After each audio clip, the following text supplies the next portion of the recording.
Hei, saya ingin menyambut Anda di renungan hari ini. Kami memiliki pengabdian hebat, mendorong Anda keluar dari zona nyaman, menuju kepercayaan pada Tuhan.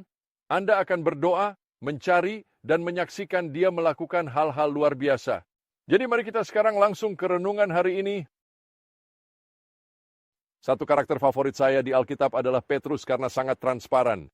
Apa yang Anda lihat adalah apa yang Anda dapatkan darinya. Dan para murid di perahu, angin mulai bertiup. Mereka melihat Yesus di atas air dan bertanya, apakah ini hantu? Apa yang terjadi di sini? Mereka takut dan Yesus berkata, Petrus datang. Petrus pun melakukan apa yang tidak dilakukan oleh murid-murid lain. Dia keluar dari perahu dan mulai berjalan di atas air. Kemudian merasakan angin bertiup, tiba-tiba mengalihkan pandangan dari Yesus, fokus pada keadaannya dan mulai tenggelam. Dan dia berteriak, Tuhan, selamatkan aku. Yesus menariknya ke atas, menyelamatkannya. Anda tahu, hal tentang cerita ini adalah Peter satu-satunya dengan cukup iman untuk keluar dari perahu. Sisanya tetap di perahu, tapi Petrus punya iman untuk keluar. Dan Anda tahu, banyak dari kita ingin tetap di tempat nyaman, tempat kita pikir aman. Tetapi ingin saya sampaikan apa? Hidup dengan iman berarti ada risiko.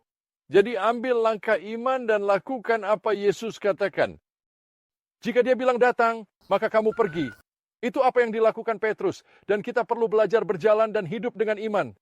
Dan ada korelasi antara doa dan iman. Ketika kita berdoa, kita perlu berdoa dengan iman, percaya kepada Tuhan, mempercayai Tuhan untuk melakukan hal-hal besar dan kuat. Jadi jika kita percaya pada Tuhan, Dia akan melakukan lebih dari apa yang kita impikan atau bayangkan. Saya katakan kepada Anda, jika saya belajar sesuatu, saya telah memikirkannya lama karena saya telah melihat Tuhan melakukan hal-hal besar. Tetapi dua hal selalu bersama, doa dan iman. Doa adalah saat Anda menyadari tak bisa sendiri dalam posisi sulit. Dan iman berada dalam posisi di mana Anda berkata, Tuhan, Anda dapat melakukannya. Saya mempercayai Anda. Doa dan iman keduanya berjalan bersama. Dan ketika mereka bersatu, Tuhan akan melakukan hal-hal yang luar biasa.